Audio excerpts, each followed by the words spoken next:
Hello, everybody. Today we will be talking about work safety regulations. You will learn some words and some vocabulary connected to your profession, occupational health and safety. Witam serdecznie. Dzisiejszym naszą lekcją będą przepisy bezpieczeństwa pracy. Zapoznamy się ze słownictwem związanym z zawodem technika BHP. Osoby, która zna się na regulacjach prawnych z tego zakresu, z obowiązkami i uprawnieniami pracownika i pracodawcy, znacie się na zagrożeniach wypadkowych i zagrożeniach dla zdrowia w miejscu pracy, no więc myślę, że to słownictwa z języka angielskiego będzie jak najbardziej Wam potrzebne. Ok,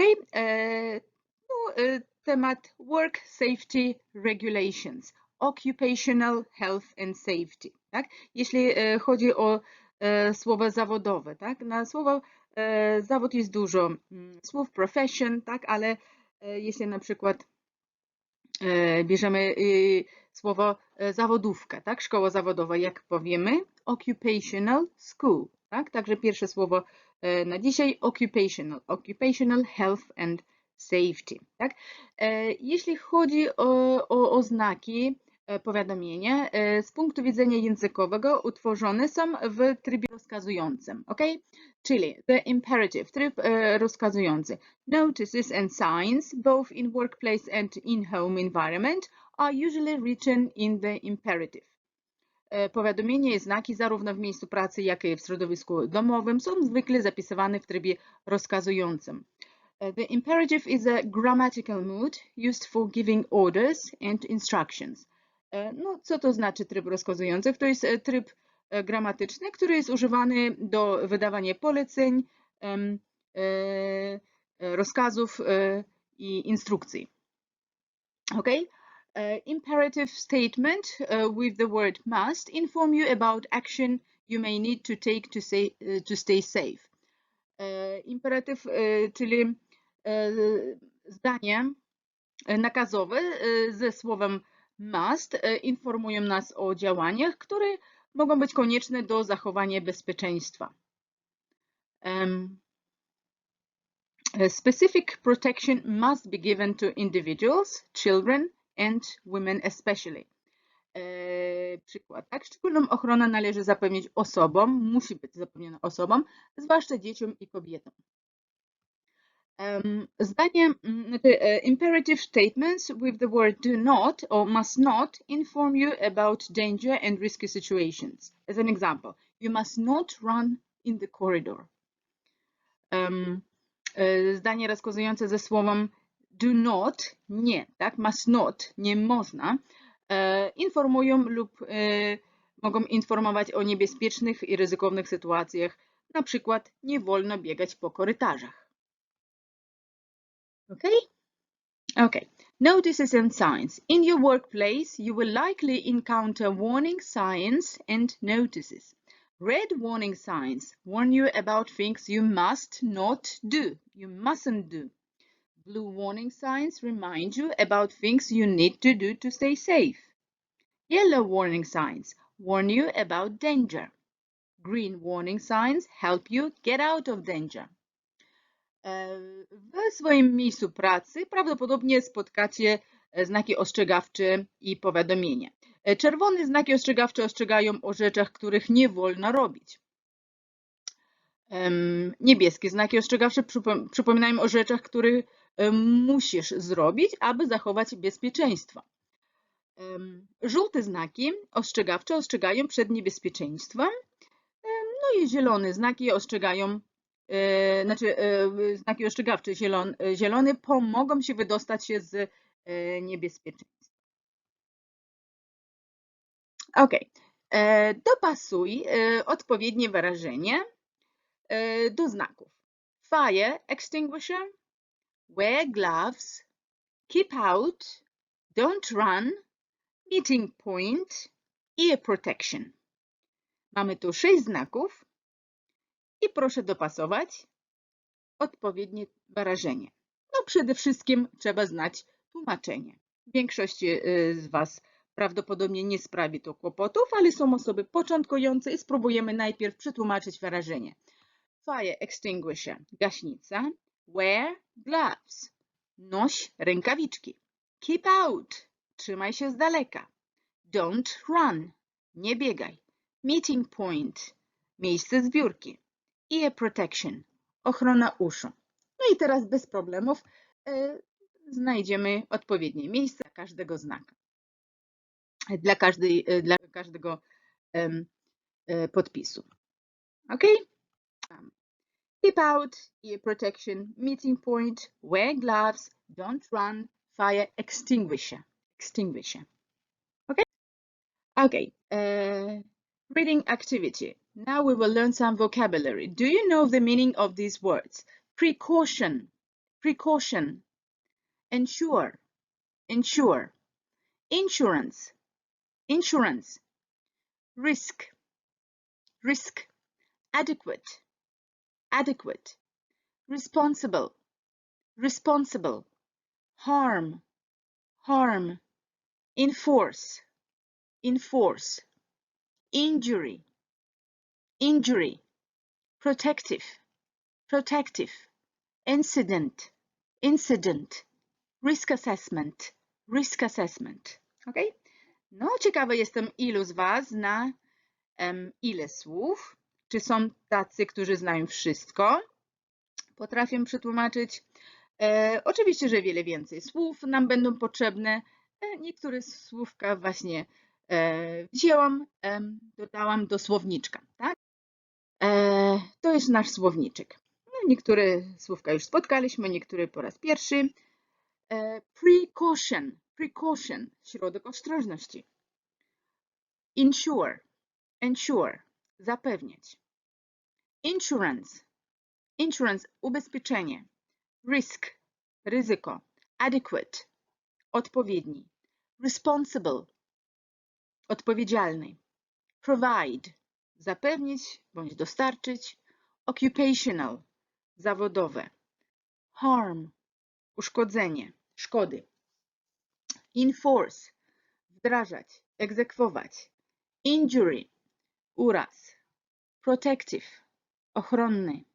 Incident, wypadek. Zauważcie, nie incydent, tylko incident. W angielskim nie ma C. Risk assessment, ocena ryzyka. Report, zgłosić.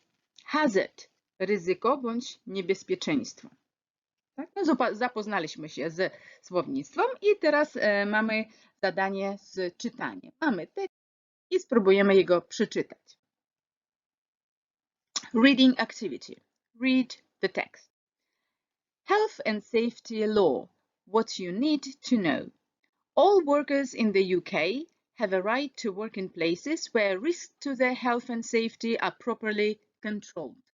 Health and safety is about stopping you getting hurt at work or ill through work. Your employer is responsible for health and safety, but you must help. What employers must do for you. Number 1. Decide what could harm you in your job and the precautions to stop it. This is part of risk assessment. Number 2. In a way you can understand, explain how risks will be controlled and tell you who is responsible for this. Number 3. Consult and work with you and your health and safety representatives in protecting everyone from harm in the workplace. Number 4. Free of charge, give you the health and safety training you need to do in your job. Okay? Number 5. Free of charge, tak? Free of charge, bezpłatnie. Provide you with any equipment and protective clothing you need and ensure it is properly looked after. Number 6. Provide toilets, washing facilities, and drinking water. Number 7. Provide adequate first aid facilities. Number 8. Report injuries, diseases, and dangerous incidents at work to the HSE, which is Health and Safety Executive, Incident Contact Center 0845 300 9923. Number 9. Have insurance that covers you in case you get hurt at work or ill through work. Display a hard copy of electronic copy of the current insurance certificate where you can easily read it. Number 9. Work with any other employers or contractors sharing the workplace or providing employees, such as agency workers, so that everyone's health and safety is protected. What you must do. Number 1. Follow the training you have received when using any work items your employer has given you. Number 2. Take reasonable care of your own and other people's health and safety. Number 3. Cooperate with your employer on health and safety. Number 4. Tell someone, your employer, supervisor, or health and safety representative, if you think the work or inadequate precautions are putting anyone's health and safety at serious risk. If there is a problem, number 1. If you are worried about health and safety in your workplace, talk to your employer, supervisor, or health and safety representative. Number 2. You can also look at the HSE website for general information about health and safety at work. Number 3. If, after talking with your employer, you are still worried, phone the HSE info line. We can put you in touch with the local enforcing authority for health and safety in the Employment Medical Advisory Service. You don't have to give your name. The info line number 0845 345 0055. HSE website www.hse.gov.uk.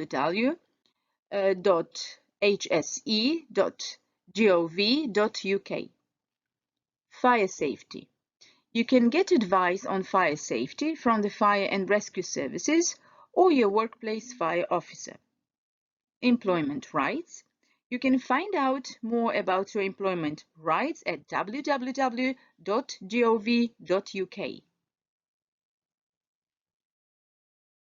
Okay, and now teraz po tym, jak przeczytaliśmy tekst, możecie jeszcze raz jego przeczytać i mamy teraz test. Okay?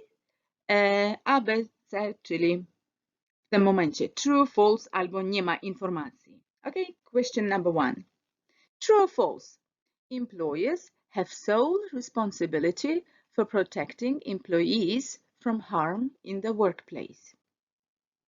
Tak? Na podstawie tekstu musimy odpowiedzieć, czy pracodawca ma jako jedyny odpowiedzialność za ochronę pracowników od uszkodzeń, od ryzyka po miejscu pracy.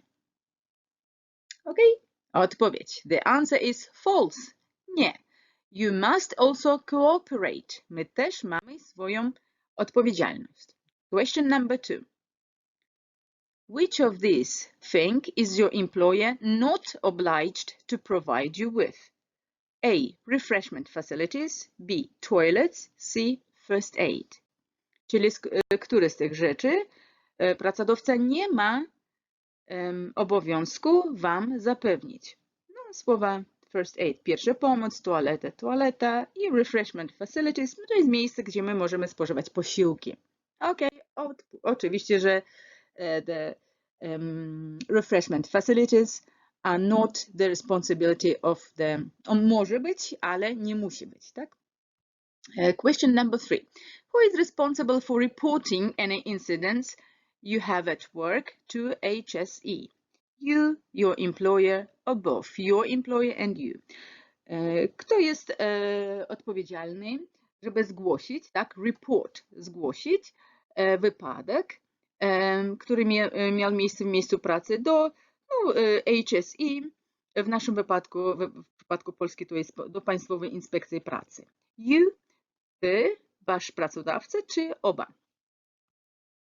Ok, very good. Your employer. Jeśli wybraliście odpowiedź B, to jest dobra odpowiedź. Question number 4. True or false? If you need to wear protective clothes at work, it's your responsibility to pay for it. Tak? If you need to wear protective clothes, jeśli musisz nosić ubranie ochronne w pracy, czyją odpowiedzialnością jest za to zapłacić? Znaczy, przepraszam, it's your responsibility. Twoją odpowiedzialnością jest za to zapłacić. Prawda. Fałsz? No information, nie ma informacji. Oczywiście, że pracodawca powinien zapewnić ubrania ochronne. Question number 5. True or false? If you need a specific equipment at work, your employer must provide you with it. If you need a specific equipment, tak, sprzęt, specjalistyczny sprzęt. If you need a specific equipment at work, your employer must provide you with it. Absolutely true. Musi zapewnić pracodawca. Number 6. Who can you contact for advice about health and safety in the workplace? The HSE infoline, a hospital, no information. Who can you contact for advice about health and safety in the workplace? And the answer is the HSE infoline, okay? Health and Safety Executive Infoline. In Poland, Państwowa Inspekcja Pracy. Question number 7. What should you do if you want to find out about your employment right? Tak, employment right. Co powinniście zrobić, jeśli chcecie dowiedzieć się, find out, dowiedzieć się o swoich prawach pracowniczych, pracownika. Ask your employer, visit the www.gov.uk site, or ask your colleague. The answer is visit the website, tak? Odwiedzić stronę internetową. W tym momencie mamy słowo colleague, tak? Colleague to nie jest kolega, koleżanka, tak po prostu jak w języku polskim. To jest osoba, z kim współpracujemy, tak? Po miejscu pracy. Niekoniecznie nasza koleżanka, ale współpracownik. Okay. A smoke alarm is a warning device that detects smoke at the earliest stages of a fire.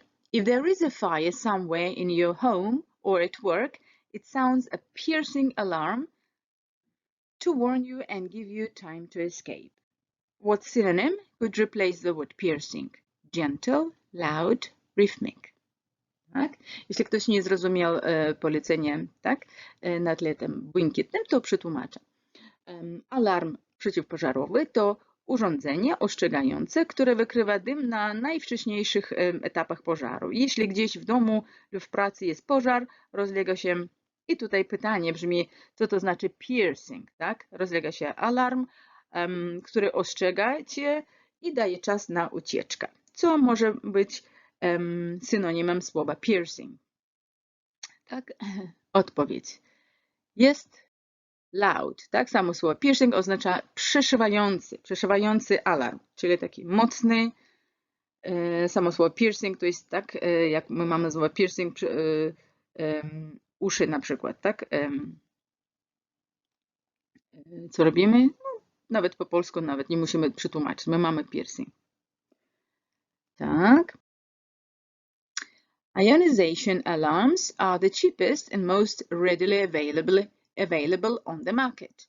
They are very sensitive to flaming fires, such as chip pan fires, and will detect this type of fire before the smoke gets too thick. Which of the images shows a chip pan? Alarmy jonizacji są najtańsze i najłatwiej dostępne na rynku. Są bardzo wrażliwe na płonące pożary, tak jak pożary płyt biurowych. I wykrywają ten rodzaj ognia, zanim dym stanie się zbyt gęsty. Tak. No, chip pan fires. Na obrazku widzimy pierwszy obrazek, właśnie pokazuje ten rodzaj ognia. Okay. Optical alarms are more expensive. They are more effective on detecting slow-burning fires, such as smoldering foam-filled furniture and overheated electrical wiring. Optical alarms are less likely to go off accidentally. What does smoldering mean? A. Burning with blue flames. B. Burning without smoke and flames. C. Burning with smoke but without flames. Alarmy optyczne są droższe, są bardziej skuteczne w wykrywaniu wolno palących się pożarów, takich jak tlące się wypełnione pianą meble i przygrzane przewody elektryczne. Alarmy optyczne rzadziej uruchamiają się przypadkowo. Tak? I w tym momencie pytanie brzmi, co znaczy smoldering? Tak? No, kiedy tłumaczyłam, właśnie było wrażenie wolno palący, tak? On się taki tlący ogień. Ok, burning with smoke but without flames, czyli jest jakiś tam dym, ale nie ma płomienia. Ok, to wszystko na dzisiaj. Mam nadzieję, że prezentacja była pomocna. Proszę jeszcze raz wypisać, nauczyć się słówka z naszego słowniczka i do zobaczenia następnym razem. Dziękuję.